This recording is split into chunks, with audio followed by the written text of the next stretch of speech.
Okay, so today we're going to dive into something that's really important Yeah. for anyone who's recovering from a heart event, Yeah. cardiac rehabilitation. So Yeah. you've given us a ton of material on this, so we're going to go deep Absolutely. and trying to, really unpack what cardiac rehabilitation is and how it can benefit people. Yeah, you know what's amazing about cardiac rehabilitation? It goes way beyond just stabilizing your condition. Like we're talking about Yeah. equipping you, giving you the tools, the knowledge to actually thrive, like really thrive after a heart event. Right. It's like a complete transformation, not just physically, but You try. mentally and emotionally as well. So let's start with the basics. What exactly is most cardiac rehab? You can think about it like this. It's a personalized roadmap to heart health. Oh.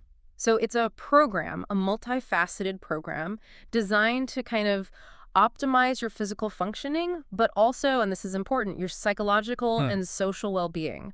So really, it's addressing every aspect of your recovery, not just treating the heart in isolation. So it's not just a quick fix. It's like a long-term commitment to a healthier lifestyle. Exactly. And to achieve that, cardiac rehabilitation focuses on several key components. One is managing lifestyle risk factors. So things like diet, exercise, smoking, stress, all of which, the beauty of it is you have a lot of control over these. Right, right. I mean, those are all things we've heard about before, but how does cardiac rehab actually, help you to manage them? So that's where the education and behavior change component comes in. So you learn about healthy choices and you develop the skills to sustain those changes for the long haul. So really, it's like having a team of experts, right, guiding you, giving you the tools to succeed. Right. And it sounds like there's a really big focus on mental well-being as well. Absolutely. Psychosocial health is a crucial part of this. Imagine dealing with the anxiety, the fear that can naturally come after a heart event. So cardiac rehab helps you address those emotions, develop coping mechanisms. Right, right. That's so important. It's not just about the physical healing, but the emotional healing as well. Exactly. And then, of course, you have the, cardioprotective therapies. So we're talking about medications that play a role in protecting your heart and, of course, supporting your overall recovery. Right. So it's a holistic approach, combining lifestyle changes, emotional support, medical interventions. Yeah. And just to make sure that the program is tailored to your individual needs and that it's actually working, there's a constant audit and evaluation process. So think of it as a feedback loop, making sure you're on the right track and making adjustments as needed. Gotcha, gotcha. Okay, so all of this sounds really amazing in theory, but let's talk about tangible outcomes.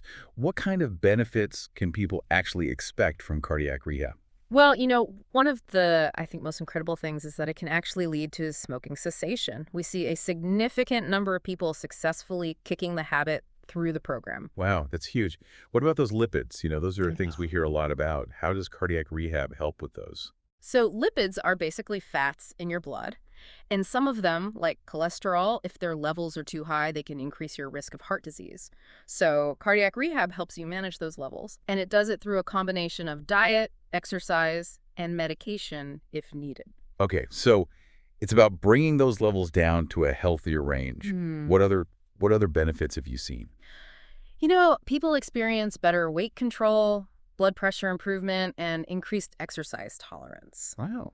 So imagine being able to do more, be more active without feeling those limitations that you may have felt before. That's incredible. So really it just improves your overall quality of life. It really does. And we see things like better symptom management, smoother return to work, even increased psychological well-being. Right. It's like that complete transformation we were talking about, not just physically, but mentally and emotionally. Yeah. So who are the people behind these amazing outcomes? Who are the people who are really helping people make those changes? Well, you've got a whole team of specialists supporting you every step of the way. You'll have a cardiologist overseeing your care, a specialist nurse providing guidance and support, a physiotherapist to help you regain strength and mobility. And what about the diet and nutrition aspect? Oh, absolutely. You'll be working with a registered dietitian to create a heart-healthy eating plan that's tailored to your needs, your preferences. And because we talked about mental health, there's also a psychologist part of the team to help you cope with any emotional challenges. Wow. It's like having a personal cheering squad, all dedicated to your heart health. That's a great way to put it. And to get you moving safely and effectively, you'll be working with an exercise specialist. So they design a program that helps you regain your fitness, build stamina. Gotcha. And finally, there's the occupational therapist who kind of helps you transition back to everyday life, including work. Exactly. So they equip you with practical strategies to manage those daily activities and make your return to work as smooth as possible. Okay, so we know cardiac rehab has amazing benefits, a really incredible team behind it.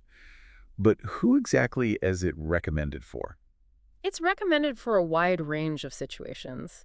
Anyone recovering from a heart attack, a bypass surgery, Right. should definitely consider it. What about other conditions? Yeah, it's also highly recommended for people managing angina, which is chest pain caused by reduced blood flow to the heart.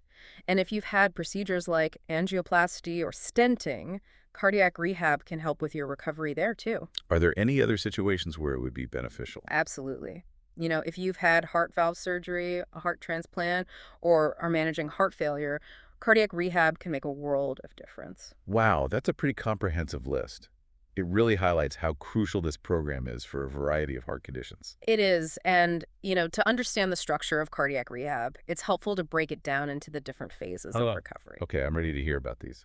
All right. So there are four key phases. And the first one is what we call the acute phase, also known as phase one. Okay, so what happens during that phase? So this phase actually begins while you're still in the hospital after a heart event. The focus is on getting you moving as soon as it's safe and creating a solid discharge plan. So it's those first steps toward recovery. Exactly. Think back to the classic Wenger program. It used to take 14 days to get someone from bed rest to climbing 2 flights of stairs. Oh, wow. That sounds like a long time. It was. But now, thanks to advancements in care, we can often achieve that same level of activity in just 3 to 5 days. Wow, that's amazing progress. So what does that, the mobilization process actually look like for someone recovering from, say, a heart attack? So it starts with bed rest, of course. Then we progress to short walks, maybe around the room, gradually increasing the distance, the duration, and eventually, you'll be ready for a home exercise program. Okay, and what about for patients who've had a PTCA, which is that procedure to kind of open up blocked arteries? So their recovery is often a bit faster, but the focus is still on gradual progression and comfort. Okay, that makes sense. What else is important during this acute phase? Well, we can't underestimate the power of patient and family education. So this is the time to explain what happened, why it happened, what the future holds, addressing fears, clearing up misconceptions, discussing those cardiovascular risk factors we talked about earlier. Right, it's like empowering the patient and their family with knowledge so they feel Absolutely. more in control. Exactly. And that education helps equip them to make those positive lifestyle changes that are so crucial for the long term. Absolutely. And before we move on to the next phase, this feels like a great time to acknowledge the incredible work being done by the London Heartbeats Z Academy. Yes, absolutely. They have been fantastic. Yeah, they've been like an amazing resource for, healthcare professionals like yourself, providing top-notch educational support. The educational support is unparalleled, honestly. Yeah, and they have this library of over 140 healthcare courses, which is mind-blowing. It's amazing. It's like this gold mine of information for literally anyone who wants to learn more about heart health. For sure. So be sure to check out their website and explore those courses. You won't be disappointed. And while you're at it, connect with us on social media. We're on Facebook, Instagram, Spotify, and YouTube. Please do. We'd love to hear from you. Yeah, we share regular updates and, insights on all things heart health. So you won't want to miss our future amazing discussions. So Absolutely not. now let's get back to those phases of recovery. What comes after that acute phase? All right. So next up is the convalescent phase, or phase 2. And this phase typically lasts for 4 to 6 weeks, and it starts right after you leave the hospital. Okay, so it's that bridge between hospital care and returning to a Back. more normal life. Exactly. So during this phase, the focus shifts to health education and getting you safely back to, physical activity. Okay, and what does that look like? Structurally, how is it done? It can vary. It can vary depending on your needs. You might have phone calls with your healthcare team, home visits, or even group education sessions. Oh, okay, so there's a good amount of support Oh, for sure. during that transitional period. Absolutely. And before you even jump into phase 2 rehab, there are assessments done to make sure you're ready. So we'll check your vital signs, look for any swelling, evaluate surgical sites, assess your pain levels. So they make sure you're progressing safely. Safety is paramount.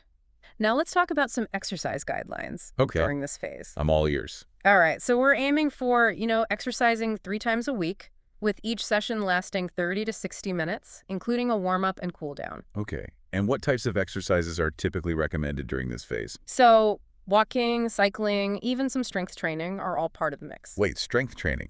That's soon after a heart event? Yeah, it might sound surprising, but yes. But we start very gradually, perhaps with resistance bands, light weights, and we increase the intensity slowly over time. When does that typically begin? Usually around 3 weeks into rehab, 5 weeks after a heart attack, and 8 weeks after bypass surgery. And of course, remember, listening to your body and not pushing too hard. Right, right. So it's about building up that strength Exact. and endurance slowly and safely. Exactly.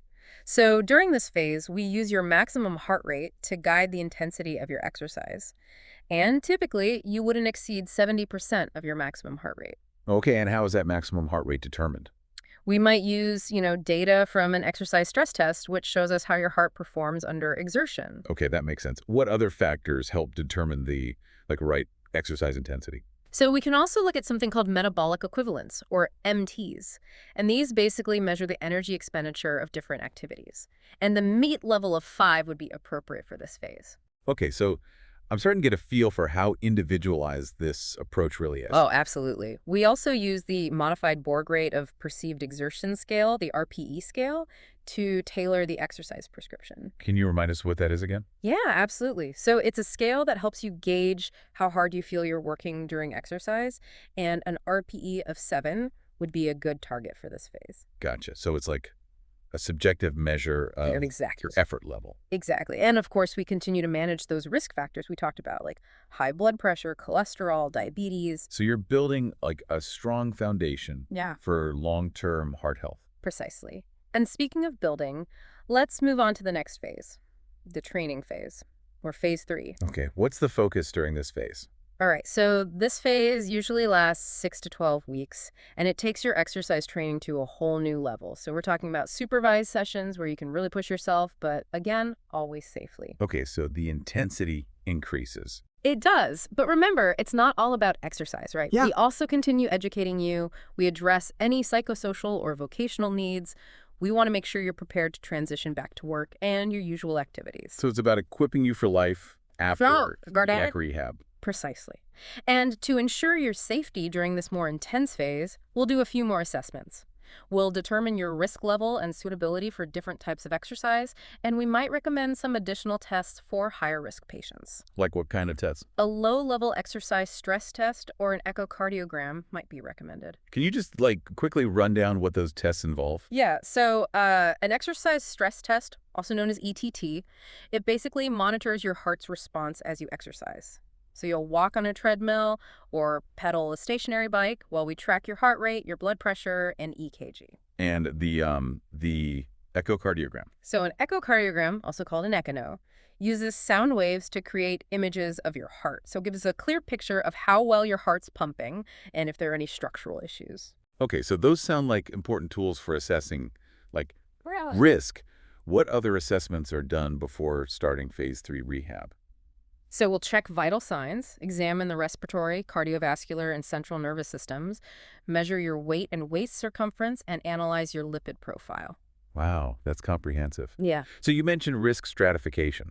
What factors put someone at higher risk during exercise? Okay, so when we talk about ischemic risk, which is the risk of reduced blood flow to the heart, things like postoperative angina, low ejection fraction, heart failure, irregular heart rhythms, and a significant drop in blood pressure with exercise are all red flags. So those are signs that the heart might not be getting enough oxygen Exactly. during exertion. Exactly. And then there's a rhythmic risk, which basically means the risk of developing abnormal heart rhythms during exercise. And what kind of factors would increase that risk? So things like a recent heart attack, low ejection fraction, a history of sustained ventricular tachycardia, VT, or life-threatening supraventricular tachycardia, SVT, and having a rate-adaptive pacemaker. Those can all contribute. So knowing those risk factors helps you to really kind of Absolutely. personalize the exercise program Absolutely. for each individual. It does. We want to make sure that it's safe and effective for everyone. Right, right. So how do you determine the right exercise prescription, how do you figure out exactly what someone should be doing? So we use several tools to kind of guide this process. The modified Borg rate of perceived exertion scale, the RPE scale, and the percentage of your maximum heart rate are key players here. Okay. And can you just refresh our memory on those again? Yeah, so the RPE scale is a way for you to rate how hard you feel you're working. And your maximum heart rate is the highest your heart can beat during intense activity. So we might tell you to aim for an RPE of like 6 or 7, or we might set a target heart rate range for you to stay within. Okay, okay. And do you have like an example to make this more relatable? Yeah, think of it as the sing talk gasp test. So if you can sing while you're exercising, you're at a very low level of exertion. If you can talk comfortably, you're at a moderate level. And if you're gasping for air, well, you're working too hard. Haha. I love that. That's such a like simple way to kind of gauge your effort. Exactly. So for most lower risk patients, exercising at up to 85% of their maximum heart rate is safe. But for those at risk of, angina or arrhythmia, we might set a lower target, perhaps around 60%. Okay, so it's all about finding that sweet spot Absolutely. where you're challenging yourself but not putting yourself at risk. Exactly. And once you've progressed through this phase, you enter what we call the maintenance phase, or phase 4. And this is where the rubber really meets the road. Okay, what makes this phase so crucial? So it's all about making those positive lifestyle changes stick for the long haul. So you graduate from the structured program of phase 3 and you start applying what you've learned in your everyday life. Exactly. So you're continuing to exercise, manage your risk factors independently, but now you have all the knowledge and skills you've gained throughout rehab. Right. And what are the like exercise recommendations Okay. during this phase? So the key is really to find activities that you genuinely enjoy. If you love walking, do that. If you prefer swimming, go for it. The most important thing is to make it sustainable, something you can incorporate into your life long term. So finding what works for you and what you can stick with. What are like the general guidelines in terms of, you know, So if you're exercising at a moderate intensity, aim for at least 30 minutes 3 times a week. Hmm. If you prefer a lower intensity, you'll need to do it more often, maybe 5 times a week. And of course, those secondary prevention measures like controlling diabetes, blood pressure, and lipids are still super important. right. So it's like maintaining all of those good habits Right. you Yeah, kind of developed exactly. throughout rehab. Absolutely. Now, let's dive into something that I find, particularly fascinating, how cardiac rehab is tailored Okay. for different heart conditions. Okay, let's explore those nuances. All right. So let's start with stable angina. So if you have this condition, a full exercise stress test will likely be part of your evaluation. And this helps determine your maximum heart rate and what we call your angina threshold. Okay, and remind us again what that is. So that's the point at which you start to experience Gotcha. chest pain. So knowing that threshold is really crucial Oh, absolutely. for designing a safe and effective exercise program. Exactly. So for someone with stable angina, rehab often begins in the training phase. Okay. What about after a coronary artery bypass surgery or CABG? So recovery from CABG typically involves 2 stages, the immediate postoperative period and then the later maintenance stage. Can you walk us through each stage? Of course. So the in-hospital stay after a CABG is usually 5 to 7 days. Yeah. During that time, you'll gradually increase your activity level under close supervision. And then you'll transition to an outpatient program that focuses on building strength, endurance, and of course, a heart-healthy lifestyle. So it's kind of a seamless transition Like- from hospital care to outpatient rehab. Exactly. Now let's talk about valvular heart disease. Okay. So what are the special considerations for that? So it depends on whether your valve problem has been surgically corrected. If you've had surgery, your rehab program will be similar to the one we discussed for CABG. Okay. And if the valve condition hasn't been corrected? In that case, the focus will be on managing your symptoms and improving your quality of life. So the program is very much adapted to your specific needs and Absolutely. the severity of your Yes. condition. Absolutely. Let's move on to cardiomyopathy. Okay, what's unique about rehab for cardiomyopathy? So with cardiomyopathy, we typically recommend dynamic exercises. So these are activities like walking, cycling, or swimming, where your muscles are continuously moving. Okay, okay. And what about the target heart rate? So the target heart rate is usually set about 10 beats per minute above your resting heart rate. Gotcha. Are there any exercises that should be avoided? So isometric exercises, which involve static muscle contractions, should be approached cautiously. Can you give us an example of an isometric exercise? Yeah, so holding a plank position is a great example. Your muscles are working, but your joints aren't moving. Gotcha. So if isometric exercises are done, how should they be incorporated? We recommend doing them in short intervals, like 2 minutes at a time. We don't want to put unnecessary strain on the heart. Okay, got it. Now, what about someone who has a pacemaker? So for individuals with pacemakers, there are a few key things to keep in mind. Like what? First, it's important to understand your pacemaker's settings and how they might affect your heart rate during exercise. We'll also recommend using the RPE scale, rather than relying solely on heart rate to monitor your exertion level. And why is that? Because pacemakers can sometimes alter your heart rate response, making it less reliable as a sole measure of exercise intensity. Okay, so relying on how you feel is more important in those cases. Exactly. And it's always wise to avoid very intense exercise immediately after pacemaker implantation. Right, that's good advice. Now, let's talk about cardiac transplantation. Okay, so cardiac transplantation presents some unique challenges, mainly because the transplanted heart is denervated. And remind us what that means again. It means that the nerves that normally regulate the heart rate have been cut during the transplant. Gotcha. So how do you monitor exercise intensity in those cases? So we rely on a combination of tools, including the RPE scale, metabolic equivalents, or METs, the dyspnea scale, which measures shortness of breath, and blood pressure monitoring.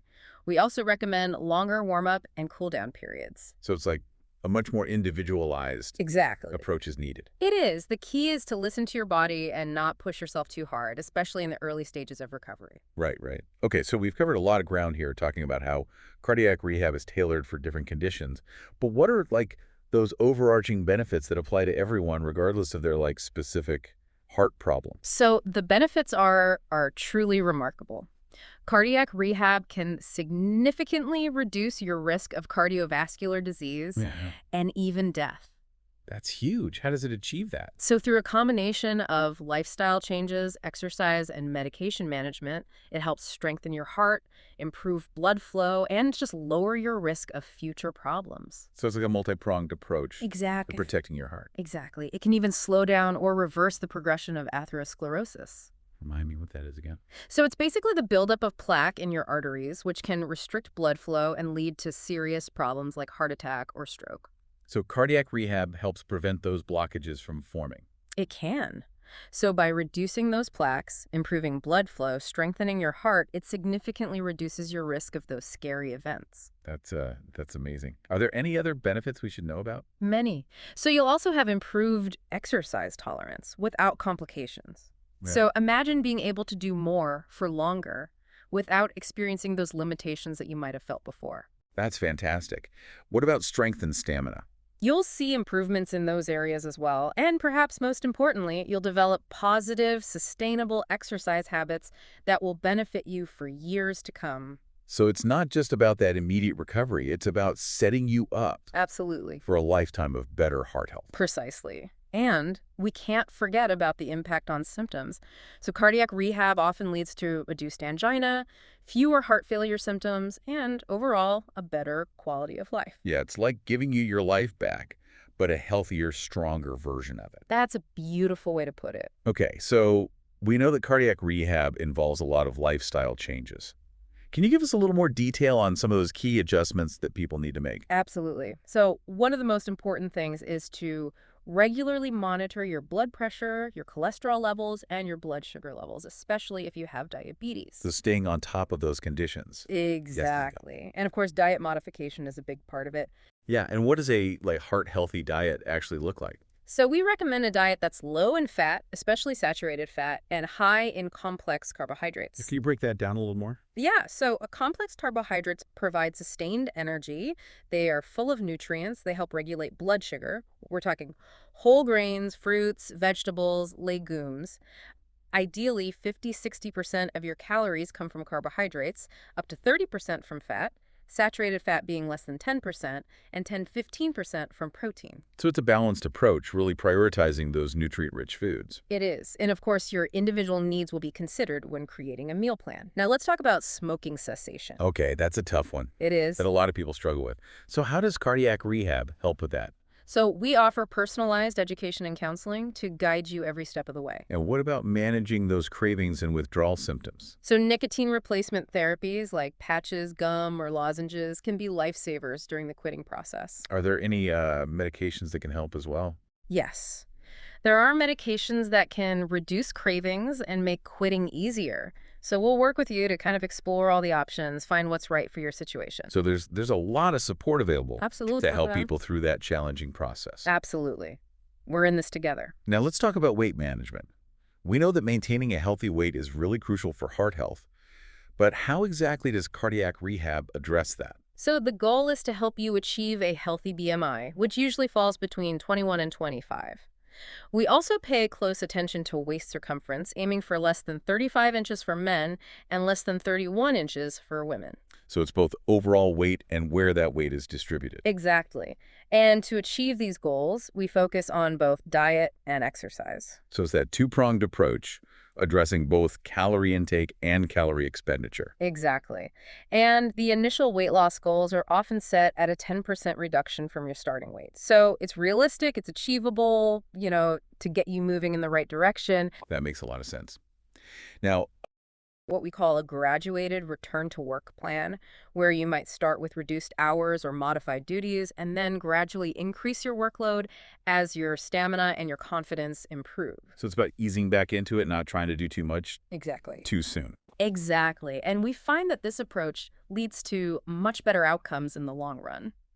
Now let's talk about the role of family and friends in the recovery process. Oh, they play a vital role. In what ways? How can they be supportive? So, a strong support system can make all the difference in the world. Loved ones can provide encouragement, practical help, emotional support, which can be so incredibly valuable during, the ups and downs of recovery. Right. It's about having that network of people who understand Absolutely. what you're going through and are there to kind of Exactly. help you through it. Exactly. And we encourage patients to actively involve their loved ones in the rehab process. We might invite family members to attend education sessions or even participate in exercise sessions with the patient. Oh, that's a great idea. So it not only provides support for the patient, but it educates Exactly. their loved ones Exactly. about heart health as well. Exactly. And we often see positive lifestyle changes ripple through families when they're involved in this process. It's like a collective effort towards Absolutely. better heart health. I love that. And speaking of collective efforts, I just want to take a moment to acknowledge the incredible work being done by the London Heartbeats Academy in educating healthcare professionals about cardiac rehabilitation. Yeah, they're truly a leader in the field. They are. Their dedication to providing high-quality, accessible educational resources is remarkable. They offer over 140 online healthcare courses covering a wide range of topics related to heart health. Absolutely. So we highly recommend visiting their website and exploring, their amazing library of courses. And don't forget to connect with us on social media for more heart-healthy tips and insights. We're on Facebook, Instagram, Spotify, and YouTube. Yes, please. We'd love to have you join our community. Now let's talk about something that's often a source of anxiety for people recovering from a heart event, and that's returning to everyday activities, those things that, once felt so effortless. Yeah, it's a big adjustment. Right. And I think a lot of people wonder, will I ever be able to do the things I used to do? Absolutely. It's a very common concern, and it's something we address very thoughtfully in cardiac rehab.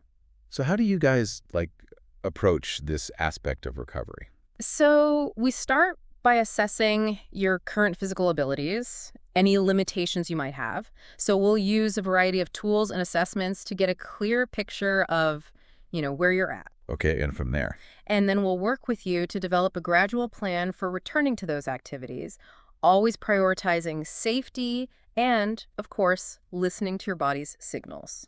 So finding that sweet spot again, challenging yourself, Exactly. but not pushing too. Exactly.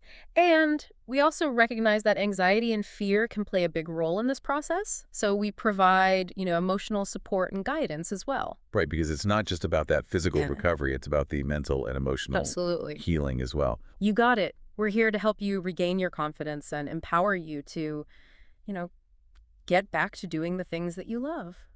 So what are some of the, common challenges that people face when trying to return to those everyday activities? So fatigue is a big one. Many people experience, lingering tiredness even after their heart has healed. Right, right. And we talked about managing fatigue a little earlier. What about like shortness of breath? Is that a common concern? It can be, especially for people who've had heart failure or lung problems. So we'll teach you breathing exercises, techniques to help you manage that shortness of breath and gradually increase those activity levels. Okay, so it's about finding ways to kind of work around Please those with challenges and Exactly. gradually build up your stamina. Exactly. We also focus on helping people modify their activities to make them more manageable. Can you give us like an example of what that might look like? Yeah, let's say you love gardening, but, bending over for long periods is tiring. We might suggest using raised garden beds or tools with longer handles to make the activity less strenuous. Right, so it's about like being creative and finding ways to adapt your Exactly. activities to your current ability. Absolutely. Absolutely. What about returning to work? I feel like that's a big It's transition for a lot of people. It is. So we'll work closely with you to create a graduated return to work plan, taking into account your job demands, your physical capabilities, and any emotional concerns you might have. So again, it's a very personalized Yeah, approach. absolutely. So we'll start by assessing your job requirements and any accommodations you might need. Okay, and then? And then we'll help you create a plan.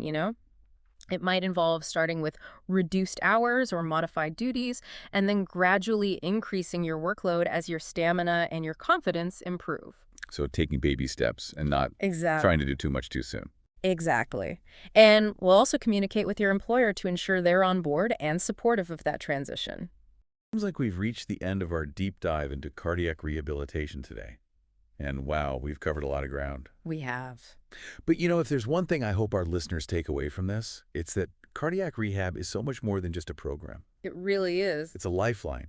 Yeah, It's a journey of healing, empowerment, and transformation. absolutely. And even if you haven't experienced a heart event, a lot of the principles we've talked about today can benefit everyone. For sure. Eating a healthy diet, Mm. exercising, regularly managing stress, those are things we can all do to support our heart health.